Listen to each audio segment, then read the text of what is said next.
seja muito bem-vindo ao programa Vida de MEI. E hoje nós vamos conhecer a história da Thaís. A Thaís é uma empreendedora que decidiu largar o emprego de professora e passou a trabalhar com lingerie e produtos eróticos. E o diferencial do empreendimento dela é atender os clientes de maneira personalizada. Você vai entender isso durante o programa, mas quem também participa do Vida de MEI hoje com a gente é a Laurana Viana, analista do Sebrae de Minas Gerais. Bom, primeiro então, vamos conhecer a Sugar Spice Lingerie. Meu nome é Thaís, tenho 40 anos, de formação sou professora, né? Mas hoje eu estou na área de lingerie. Trabalhei mais de 10 anos como professora, tanto professora de artes como professora de sala de aula. E aí, quando veio no meio da pandemia, eu tive a síndrome do pânico, a crise de ansiedade, e foi quando eu precisava de uma renda extra, e aí eu comecei a investir em lingeries. E aí, das lingeries vieram as clientes, eu comecei a crescer, e aí hoje eu trabalho com lingerie e produtos sensuais. E aí agora, né, devido às demandas, eu comecei uma especialização em sexologia também. Durante o período que eu estava trabalhando como professora de artes, eu também trabalhei como atriz, né, numa companhia de teatro infantil aqui de Brasília. Trabalhei quase 10 anos com eles, tanto atuando como atriz e trabalhando também no curso como professora.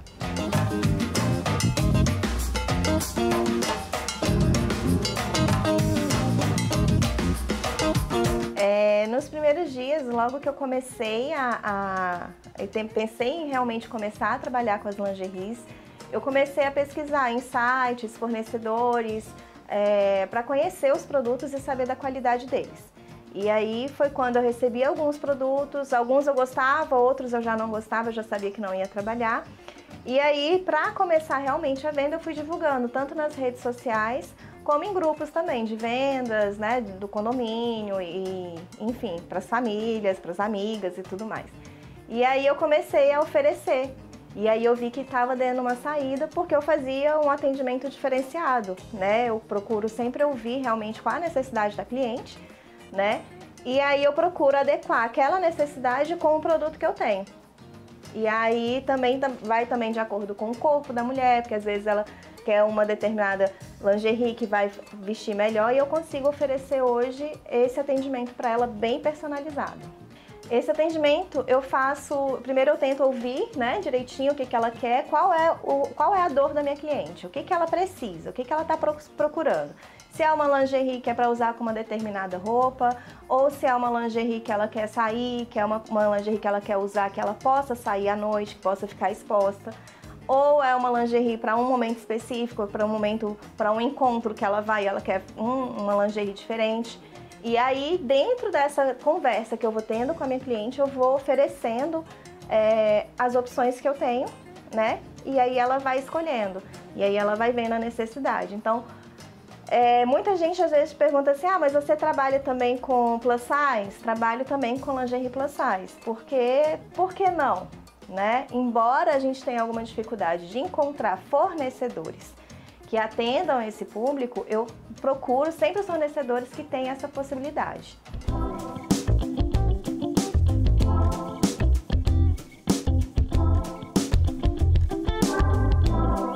Faço chá de lingerie, então faço um chá de lingerie diferenciado também, com especialização em sexologia. Então eu consigo trazer também para as convidadas informações, além das brincadeiras e tudo mais, uma informação voltada para a saúde da mulher e voltada também para a manutenção do casamento, daquele relacionamento que ela está. Então eu faço o chá de lingerie, eu faço essa consultoria personalizada com ela e eu faço também o pós-venda, né? Eu vou procurando saber. E a gente faz o atendimento também, tira as dúvidas em relação a produtos sensuais e tudo mais. Então, quando a cliente ela vem, vai comprar uma lingerie, aí ela já leva, sei lá, um lubrificante. E às vezes ela questiona, ela fala que tem uma dor, que ela tem, eu consigo ajudá-la nesse momento devido à minha formação em sexologia. A timidez do cliente atrapalha um pouco em alguns momentos, mas a gente tem que ir aos pouquinhos também e ir quebrando isso, né? Deixar a cliente à vontade para ela poder conhecer os produtos. Às vezes não é naquele primeiro momento em que ela vai se sentir à vontade em comprar uma lingerie mais sensual ou em escolher um produto sensual, mas aí depois ela volta e aí a gente vai quebrando esse gelo e mostrando de uma forma natural para ela. A tática que eu usei para poder conquistar os primeiros clientes foi oferecer produtos de qualidade. Então esse foi o primeiro ponto. E aí eu fui mostrando tanto a parte da lingerie mais básica, e aí eu fui vendo a necessidade desse público, para onde que eu ia, quais eram os tipos de lingerie que eu ia procurar, mas aí eu fui sempre oferecendo e fazendo pós-venda, perguntando se estava tudo bem, se tinha gostado daquele produto que tinha comprado, se era aquilo mesmo que ela estava esperando. E aí, com o pós-venda, eu fui cativando esses clientes e fidelizando esses clientes.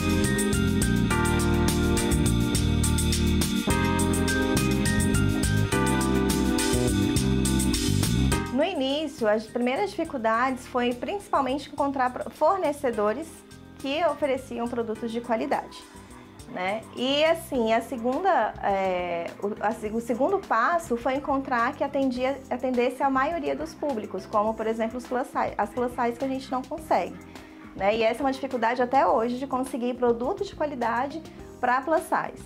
Então a gente vê realmente que tem muitas opções de lingerie no mercado, mas as lingeries que eu trabalho são lingeries que eu procuro ver a qualidade da renda, eu procuro ver a qualidade do tecido, se não vai causar alergia, se não vai ser uma coisa que vai marcar, se é uma coisa que vai deixar a cliente confortável durante o dia a dia dela, usando uma lingerie bem mais confortável. Meu público são mulheres de todas as formas, cores, qualidades, e mulheres que querem muito se sentir mais sensual, mais poderosa, né? Eu trabalho muito com essa coisa do corpo real, da modelo real, do corpo real. Então eu não trabalho tanto com catálogo, com foto de catálogo. Eu prefiro investir em fotos com modelos de corpos reais. Então eu tenho uma modelo que tem mais de 60 anos, que ela faz as fotos com a gente. Tem modelo negra, tem modelo plus size, tem modelo ruiva, branca, de todas as formas. Então eu procuro mostrar que a lingerie ela é para todas as mulheres que queiram se sentir confortável, lindas e sensuais.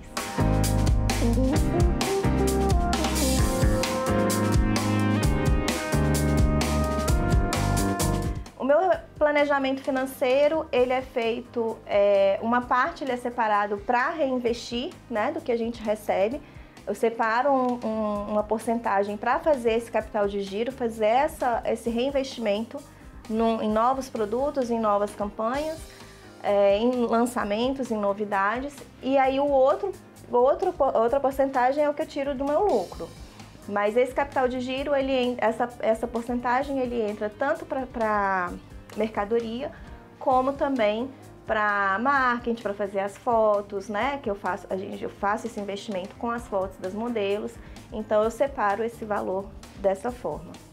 Os meus produtos eu divulgo basicamente nas redes sociais, né? Eles são divulgados através das fotos, os vídeos também, a gente faz muito vídeo, e aí eu divulgo tudo e também no boca a boca, que as pessoas vão gostando e vão divulgando. Todo esse trabalho de selecionar as lingeries, de escolher fornecedor, de fechar eventos e de fazer a divulgação, de marcar as sessões de fotos, toda sou eu que faço. O mercado hoje de lingerie, ele é um mercado, vamos dizer assim, tem mercado para todo mundo, né? Tem lingerie para todo mundo, tem loja de lingerie, a gente encontra uma grande variedade, é um mercado concorrido. E aí o que eu consigo fazer de diferencial é realmente olhar a qualidade dos produtos, porque a gente encontra lingeries em várias lojas, mas são lingeries que são sempre muito parecidas ou de qualidade semelhantes, né? E aí eu começo a trazer uma lingerie para um público mais diferenciado, mais específico, que quer uma coisa de mais qualidade.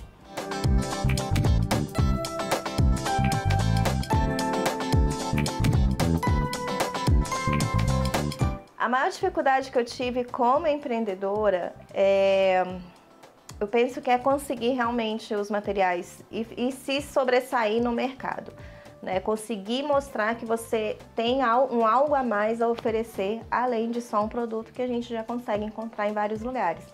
Então, conseguir convencer, mostrar e demonstrar que o trabalho que eu faço, ele é um trabalho diferenciado, conseguir mostrar que é uma lingerie diferenciada, que os produtos, quando a gente compra, você tem uma orientação diferenciada, eu acho que esse é um grande desafio.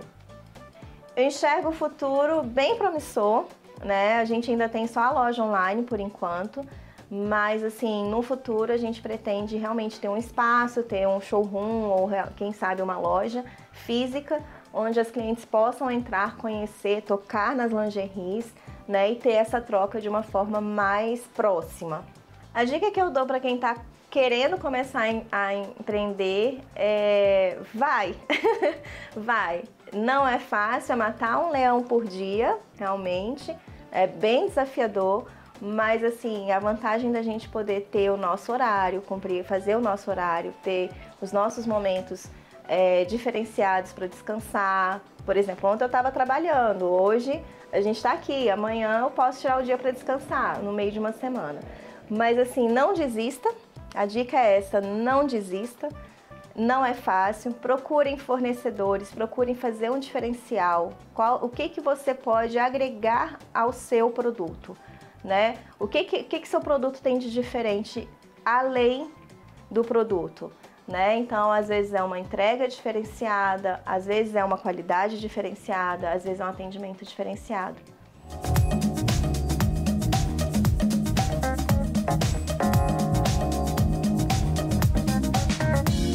A rotina, né, como mãe, como empreendedora, dona de casa, né, sexóloga, estudante, enfim, é uma rotina bem puxada, né, mas assim, com muita organização a gente consegue dar conta de tudo. Então, uma parte da manhã eu separo para as coisas de casa, para as crianças, para os filhos e tudo mais, essa rotina de organização. E após o almoço, depois que eles já voltaram, eles estão acompanham o dever de casa, e nisso eu já começo a me organizar com as vendas, atendimento de clientes, entrega de produtos. E assim, no finalzinho do dia ali entra o estudo, final de semana às vezes entra também aula, né, e estudos. É uma rotina bem pesada, mas ao mesmo tempo é uma rotina gratificante, porque eu consigo gerenciar e organizar esses momentos com os meus filhos.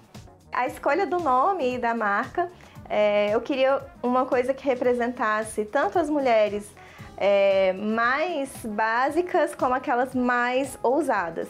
Então eu queria uma coisa que falasse a respeito disso, né? E aí a gente foi procurando nomes e tudo mais e surgiu o doce e a pimenta, né? Então nós temos a Sugar Spice, porque sugar é o açúcar e spice a pimenta. Então a gente juntou o Sugar Spice Lingerie, porque a gente consegue atender exatamente, passar essa ideia de que a pessoa tem o lado doce, né? Tem aquela mulher mais doce e tem aquela mulher mais apimentada também.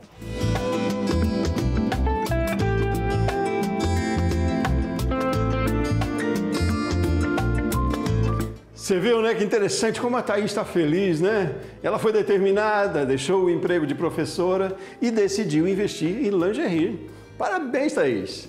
Bom, daqui a pouquinho o bate-papo vai ser então com a Laurana Viana, analista do Sebrae de Minas Gerais. Vamos fazer uma análise sobre o empreendimento da Thaís.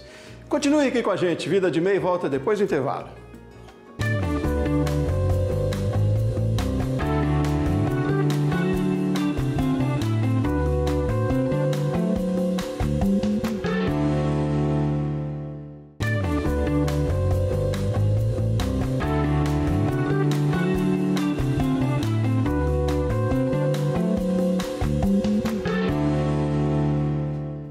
Muito bem, estamos de volta com o programa Vida de MEI. Aqui a gente mostra a rotina de um microempreendedor individual.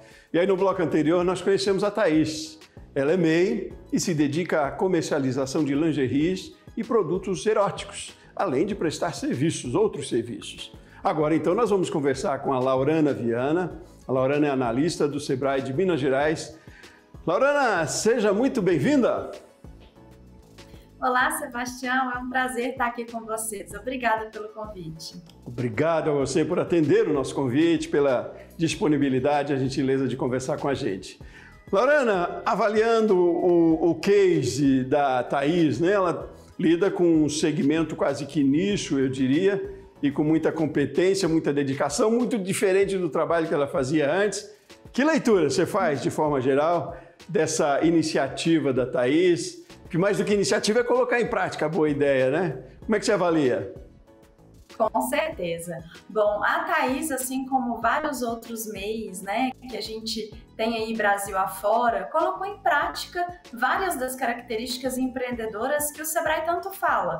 A principal delas, por exemplo, foi buscar uma oportunidade, identificar uma oportunidade e investir, né? Então, ela fez uma análise do que gostaria, de quais são suas vocações, do que ela quer para si, e aí resolveu mudar radicalmente, eu diria, né, o segmento com que ela trabalhava. Isso é uma realidade da maioria das pessoas que são MEIs no Brasil.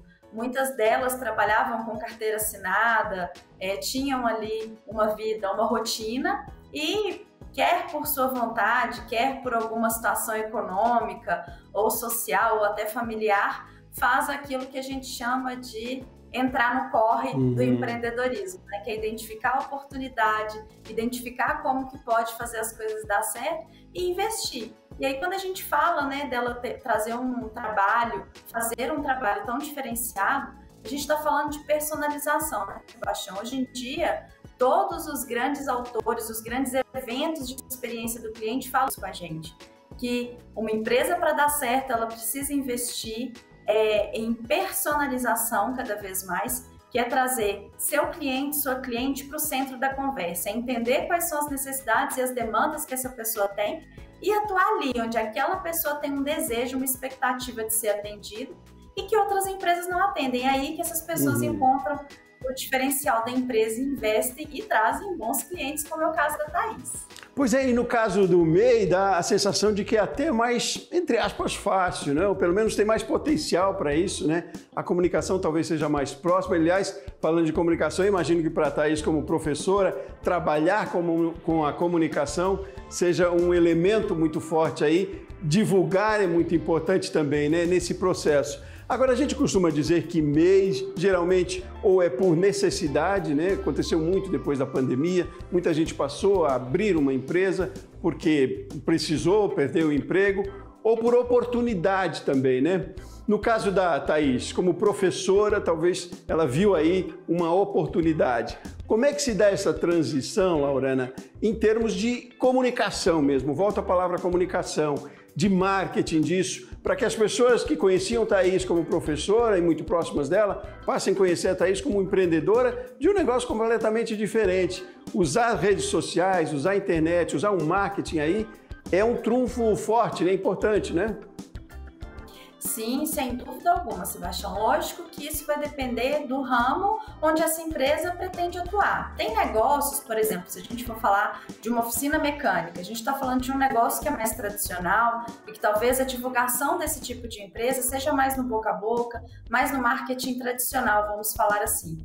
Mas principalmente para o negócio da Thaís, que é um negócio mais inovador, um negócio que precisa chegar a pessoas que talvez não estejam num primeiro momento no círculo social que ela frequenta, a internet, como um todo, não só as mídias sociais, mas principalmente elas, são grandes impulsionadoras dessa divulgação.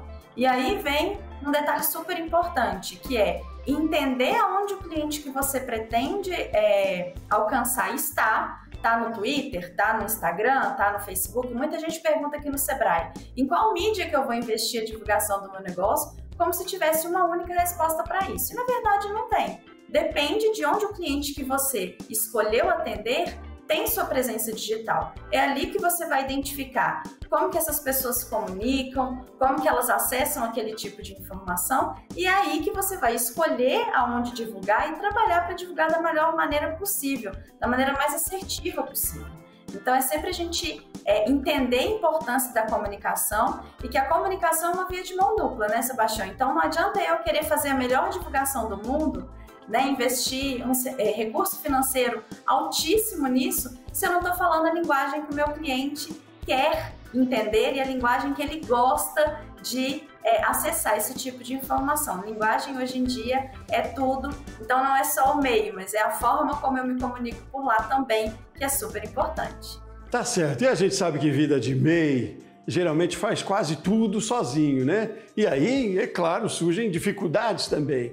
E aqui no quadro, aqui no programa, a gente tem um quadro que chama o perrengue, qual foi o momento perrengue deste empreendedor. E aí eu convido você para a gente conhecer o momento perrengue da Thaís e depois eu quero que você avalie um pouco, analise para a gente, tá bom? Você é de casa também? Vamos conhecer comigo o momento perrengue da Thaís. O momento perrengue mesmo, assim, que eu passei foi mais no final do ano passado. Acredito que por conta também das festividades aí dos Jogos da Copa e tudo mais, foi um período que as vendas caíram muito, assim. Mesmo com toda a campanha da Black Friday e tudo mais, foi um período assim que realmente as vendas caíram bastante. Mas em momento algum eu desisti, em momento algum eu deixei de fazer o trabalho que eu acredito que é o que tem que ser feito. E aí eu segui e hoje, graças a Deus, já estou tendo esse retorno já bem, bem legal. Você vê, a questão aí talvez seja estratégia, né? Ela teve um momento de sazonalidade, apesar de datas comemorativas que poderiam ajudar, mas dificuldade sempre aparece, tem que estar preparado. Talvez seja isso por aí, Laurana. Quero de você a avaliação, né? Ela teve dificuldade porque teve queda de venda. Qual seria a orientação para que ela tivesse menos dificuldade? Se bem que não dá para eliminar de todo, mas que tivesse um pouco mais preparada, talvez. Pois é, Sebastião, você está certíssimo na sua análise. Realmente é um problema de sazonalidade. Muitos negócios passam por isso. Não é só o caso da Thaís, não. Ela não está sozinha nesse perrengue, viu, Thaís? Muita gente que empreende passa por isso em momentos específicos, né? Se a gente estivesse falando de uma sorveteria, por exemplo, na época do frio também passa esse perrengue, não é mesmo? Então, a estratégia por trás disso é, primeiro, identificar esses períodos, quando isso tende a ocorrer. Numa época de uma festividade religiosa, por exemplo, muito grande, que a tendência dos produtos dela talvez seja ter uma queda, pode ser isso. Então, primeiro é identificar quais são os problemas atrelados àquele período, por que naquele período esse volume de vendas diminui, e aí pensar em promoções, em propagandas, em, por exemplo, bônus ou benefícios que podem ser oferecidos nessa época, que fazem com que as pessoas voltem a comprar ou invistam, entendam que naquele período há um benefício em comprar do negócio. Essa é uma estratégia super interessante quando a gente fala de queda em vendas, sabe, Sebastião? Então, vale a pena, Thaís, fazer essa análise do porquê que houve essa queda, dos motivos e as razões por trás disso. E aí, com base nessas análises que ela fizer, a gente consegue traçar um plano adequado de divulgação de marketing para poder alavancar as vendas nesse período também. Não, ótimo. E como bom MEI, a Thaís deve ter também o pulo do gato dela para resolver situações como essa. Vamos conhecer, eu e você, depois a gente analisa também.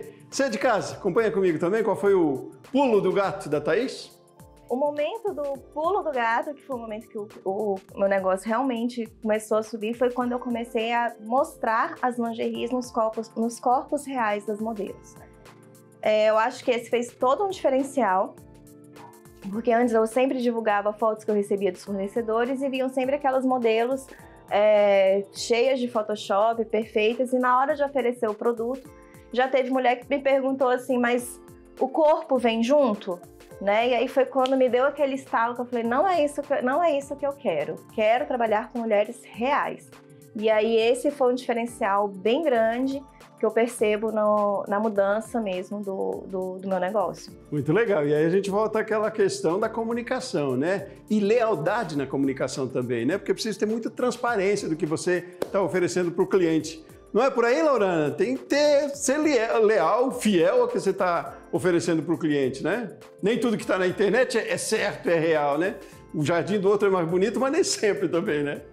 Com certeza. E olha para você ver, esse pulo do gato da Thaís é fantástico, é isso mesmo, né? Ela entendeu que a cliente dela, né, os clientes dela tinham uma expectativa e ela estava entregando uma realidade que não era o que as pessoas esperavam, né? Aliás, ela estava entregando uma fantasia, o que as pessoas esperavam era uma realidade. Então, isso é um dos pontos que, por exemplo, quando a gente trabalha modelagem do negócio, que pode ser aplicado a qualquer momento dentro da empresa, é um dos pontos que a gente trabalha, sabe, Sebastião? É pensar assim, É o que eu falei no início, o cliente é o centro do seu negócio. Sem seu cliente, seu negócio não existe. Então, o que que seu cliente quer, como que ele quer, e dentro dessa expectativa que ele tem, ou que ela tem, como que eu posso atender? E foi exatamente isso que a Thaís fez quando entendeu que as pessoas queriam se ver na vitrine e não ver uma vitrine composta de fantasias no sentido mais literal da palavra. Muito bom, foi muito bom conhecer hoje a história da Thaís e muito bom conversar com você também. Então, Laurana, muitíssimo obrigado pelas suas informações, por participar com a gente aqui dessa conversa tão interessante, produtiva para outros MEIs Brasil afora aí também, porque é a história da Thaís, mas a gente sabe vale para outros empreendimentos, outros segmentos também. Laurana, muito obrigado por hoje, viu? Eu que agradeço. Boa sorte a todos os MEIs Brasil afora. Muito bom. A você de casa também, muito obrigado. Foi um prazer conversar com você, conhecer um pouco a história de mais uma vida de MEI aqui no canal Empreender. A gente volta no próximo programa. Um forte abraço e até mais.